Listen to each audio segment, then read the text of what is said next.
Kejadian kebocoran reaktor nuklear di Jepun telah menimbulkan keresahan penduduk sedunia mengenai bahaya radioaktif. Namun, Kerajaan Barisan Nasional tetap menafikan bahawa nadir bumi berbahaya.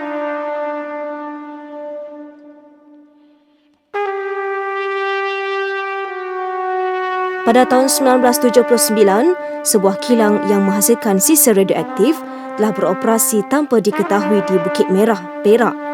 Antara 1979 sehingga 1985, kilang ARE telah menghasilkan 2,250 tan sisa setahun dan sisa tersebut dibuang di merata tempat di luar kawasan kilang.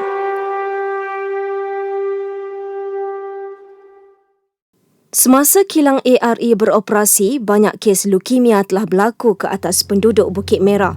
Dalam keadaan normal, hanya satu kes leukemia dijangka berlaku di kawasan Bukit Merah dalam tempoh 30 tahun.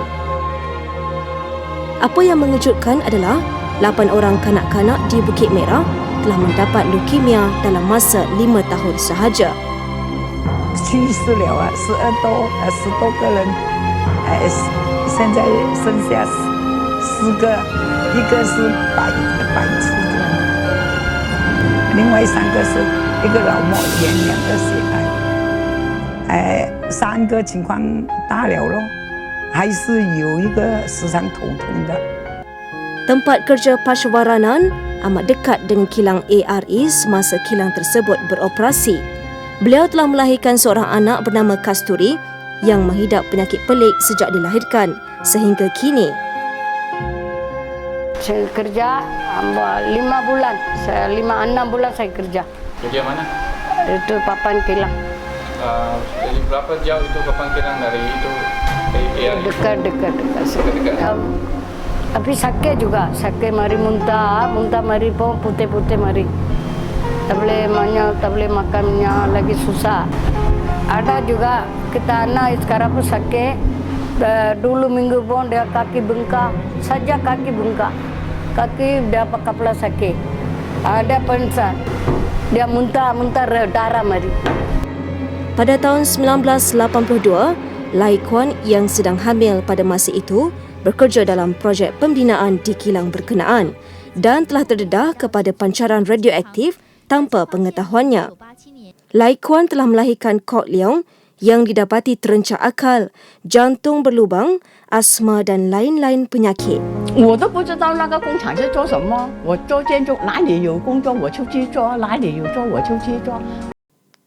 Menurut Lai Kwan, syarikat ARE pernah menghantar seorang kaki tangan untuk memujuk beliau supaya jangan mendedahkan bahawa beliau pernah bekerja di dalam kilang ARE dan melahirkan seorang bayi yang cacat. 他讲赔钱我，不要人家来问你啊，这个什么什么的事你不要跟他讲。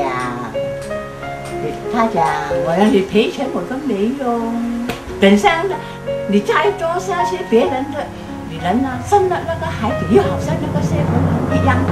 Jelas sekali Kerajaan Barisan Nasional telah gagal belajar daripada bencana yang ditanggung oleh penduduk Bukit Merah. Pada tahun 2008, Kerajaan Negeri Pahang telah meluluskan pembinaan kilang Lynas yang memproses nadir bumi di kawasan industri Gebeng. Penduduk Kuantan membantah sekeras-kerasnya pembinaan kilang ini.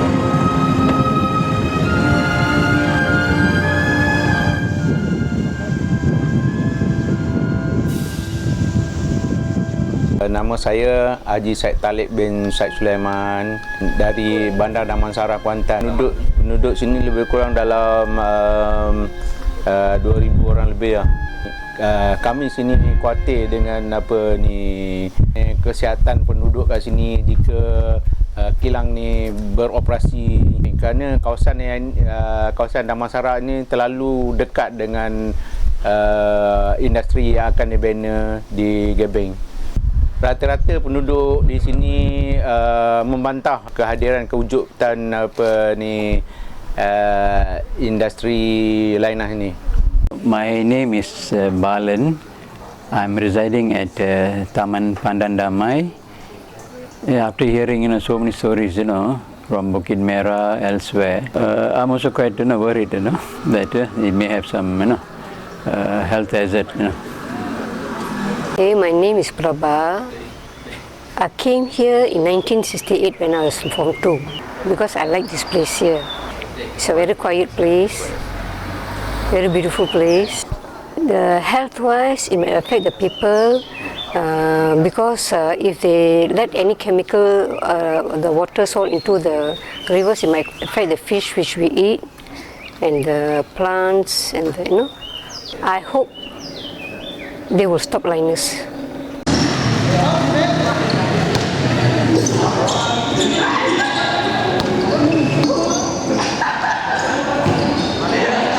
我的名字叫陈佩玲，我怀孕大概已经要靠近7个月了啦，所以还有2个月就差不多要生了咯。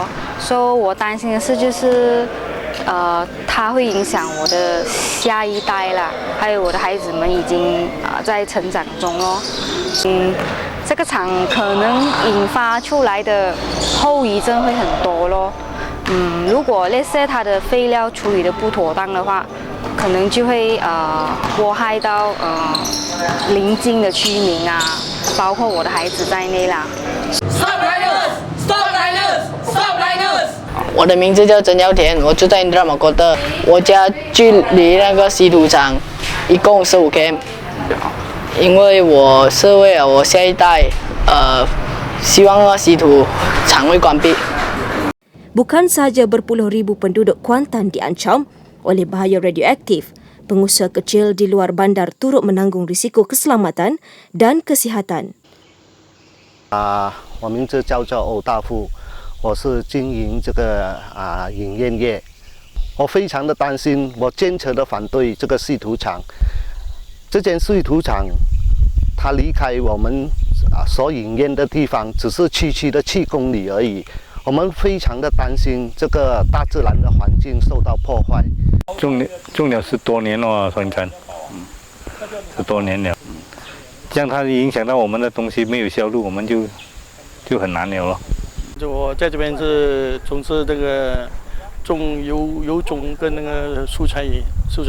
这个它是讲有辐射性的东西，它有几个管道可以影响到我们这在空气、水源那边。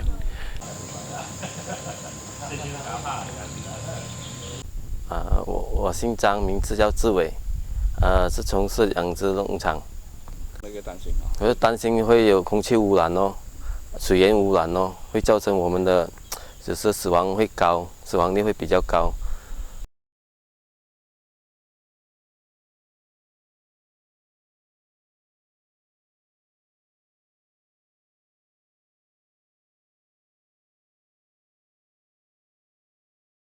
Sama ada telah pun ada kajian telah dibuat oleh pihak tertentu untuk membolehkan atau untuk menjadikan radioaktif waste ini ataupun sisa radioaktif ini jadikan bahan baja. Kerana perkara ini tak pernah dilakukan dalam Felda. Dan bahan-bahan baja ini, bahan daripada radioaktif ini ialah bahan yang bahaya. Apabila kita campurkan dengan baja, ditaburkan daripada pokok sawit, ia akan menyebabkan pokok juga akan mati. Sebab ini radioaktif ini bahaya. Tambah pula agensi Felda ini ladang dia luas, beribu-ribu hektar, beratus ribu hektar. Jadi kalau betul benda ini boleh dibuat, maka akan terjejas juga para peladang dia. Orang yang menuai sawit akan terjejas. Air sisa dari kilang liners akan disalurkan ke dalam Sungai Balok dan akhirnya akan mengalir ke dalam Laut Cina Selatan. Para nelayan pantai yang bergantung rezeki pada laut dan pengguna terpaksa menanggung pencemaran hasil tangkapan. Situ tu. Jadi kita tak tahu benda ni boleh jadi takut macam gencatan macam ikan ke. Biarlah kalau ada macam ada kesan-kesan masuk sampingan dia tu, susahlah mana. Saya orang Bentai. Saya nelayan sini lebih kurang 40 tahun lah.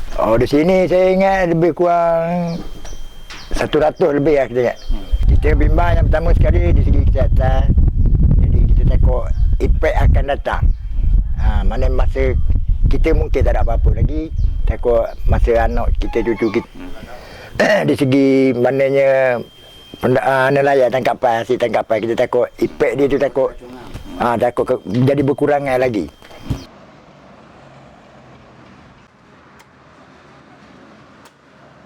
Nama saya Jamil bin Yusof.